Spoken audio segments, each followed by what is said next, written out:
Hi, this is Sam Manfor, and welcome to C-Level Selling Tips. This is tip number 2.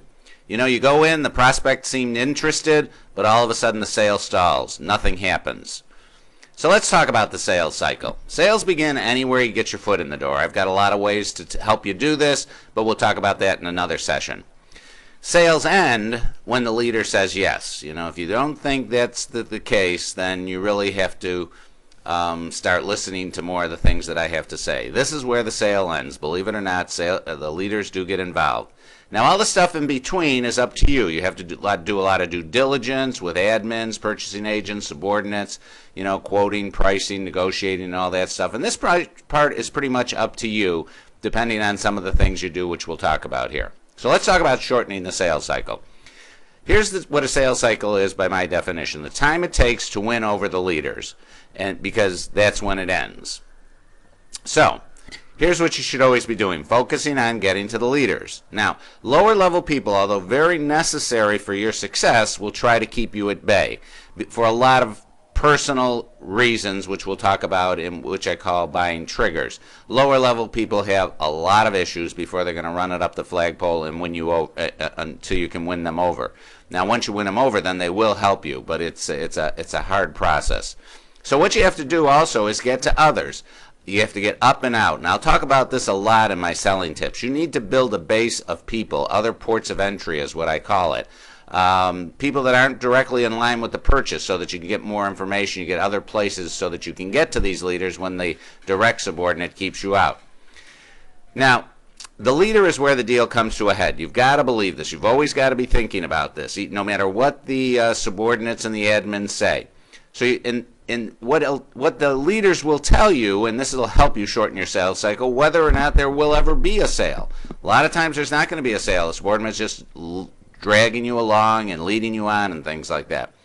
And then the other part, which is really critical, if there is going to be a deal, it's going to be a deal based on what that leader wants. So if you don't get to the leader and you don't know what he or she wants, then you'll never really know the deciding criteria. And subordinates can never accurately give you this information because they really don't interview their leaders. The leader says, go do this, and so they take on the initiative and presume they know what the leader wants without usually interviewing them. So it behooves you to get to those leaders and interview them. Here's the common situation. You go in, you give a presentation, you do something, the prospect seemed interested. She may even give you a lot of information. You may even take a survey with his or her company, and you get all kinds of information. Then you give a presentation and some pricing, and then you wait, and you wait, and you wait some more. You call, your phone calls are not returned. This is very, very common because you're stuck with the subordinate. And what's happened here, the resulting problem, is this individual has taken control. You are no longer in control of your sale. This person has all the strings, and she or he is pulling them. Will they run it up the flagpole? Well, it depends on how much effort it's going to take, how much fear they have about their bosses, what their bosses are going to say. I call these social results. And what's in it for him or her to do it. So these are 3 critical factors that are going to determine whether this person's going to run it up. So this person's in control, and unless you've set up other points of entries, you're toast. I mean, this is it. Your whole thing relies on this one person. So you've got to be interviewing others all the time for their perspectives. No one else can help you get to the leader if you don't have these other people in your pocket. You haven't talked to them, you don't have other things, so you're stuck. You're stuck with the one person that you gave the presentation to.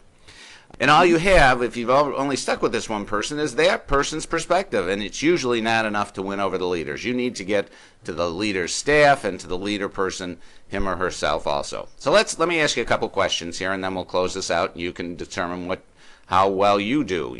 Always is a 4, most times 3, usually a 2, sometimes 1, 0, never. So how often do you do this? When your initial contact asks for a presentation or a quote, do you typically provide it and then wait for him or her to get back to you? Think about it. You go in there, they say, hey, this sounds really interesting, give me a quote. Do you do it all the time, or do you never do it when they just ask you for the quote? Number 2, do you interview a bunch of people at different management levels before you give the quote and our presentation? Now think about that. Somebody says, come on and give me a presentation. Do you say, no, I can't do that unless I talk to other people? How often do you do that? Or, don't you do that? So score yourself now. Score 2 minus 1 And if it's positive, that's good. If it's negative, it means you need some work. And here's where you can get some work. I got this great ebook that you can get. It's right at clevelsellingtips.com, and I believe that no selling offices should be without it. This one's got a 2-page narrative that describes how to handle this situation. It's got the preparation section, which is great, with 4 tips and suggestions and ideas of what to do.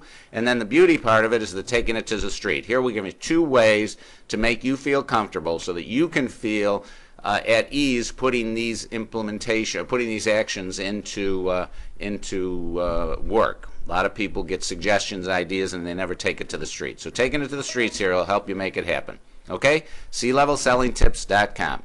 Good selling, and we'll see you on the next selling tip.